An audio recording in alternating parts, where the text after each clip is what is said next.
In Miami, we were once again reminded that McLaren's MCL39 is simply a step ahead of the field. Over one lap, it can be beaten like Kimi Antonelli did on Friday and Max Verstappen on Saturday. But when it comes to a full race distance, it's different gravy. Oscar Piastri finished 37 seconds ahead of George Russell, the quickest non-McLaren driver, and the key to this pace advantage seems to be in the tire temperature. In today's GPFans Special, we're diving into what McLaren does differently to the rest when it comes to that. McLaren have got their act together in 2025. Piastri leads the driver standings, and as a team, they are miles ahead in the Constructors' Championship already. 105 points after 6 Grand Prix weekends, to be exact, and all of their rivals will now wonder what they're doing differently. It's quite clear that McLaren are able to keep their tires in the right window for longer, but how they achieve this is the million-dollar question. Last year, there were whispers of them infusing water in their tires, but these rumors, much like the tires, didn't hold any water. It's not as wild an idea as you might think, however, as McLaren's current head designer Rob Marshall did experiment with the idea back when he was at Red Bull, of all teams. In Miami, McLaren poked fun at these rumors.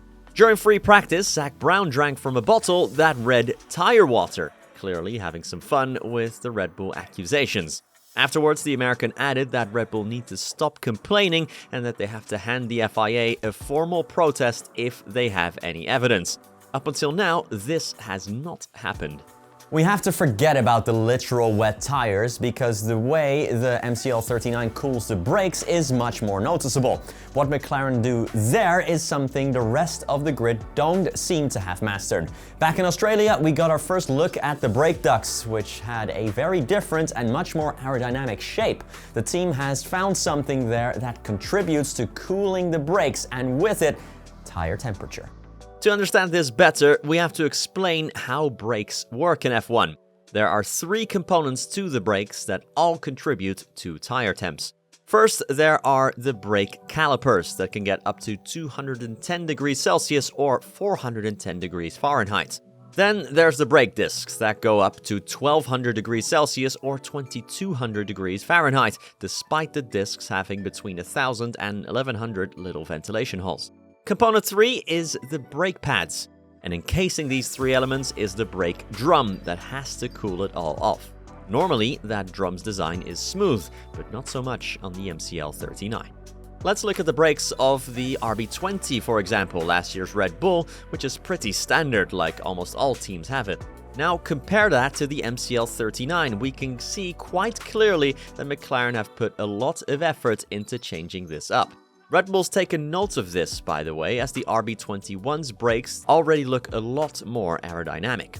What teams think is that McLaren don't just cool the brakes through the drum, but can also cool the tires in a different way. Last weekend in Miami, Red Bull and McLaren continued slinging mud at each other.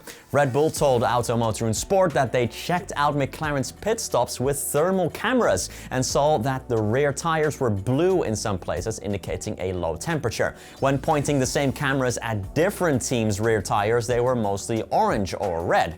McLaren did not take this bit of spying too well. Zak Brown reiterated that if Red Bull thinks something illegal is happening, they should protest. Quote, "This is clearly going too far. There's a team that's constantly trying to destabilize us through accusations along these lines. The protest fee should be high enough that a team will carefully consider whether to actually file an appeal. Water in the tires would mean additional weights and tire pressures would skyrocket during warm-up."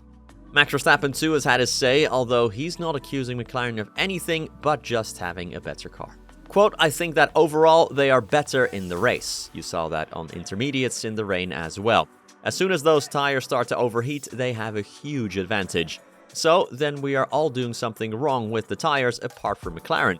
We do our best to solve that, but some things need a little more time also to understand it properly, and then to produce it is another story."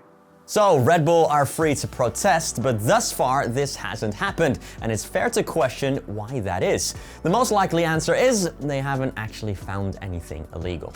Red Bull hasn't said much else about McLaren's brakes, but it's entirely possible that the key to the low tire temps are in there.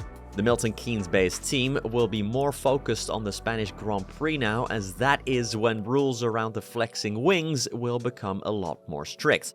If McLaren recede to the mean after Spain, it'll be interesting to see how their tire degradation will be after that, as well as the temperatures.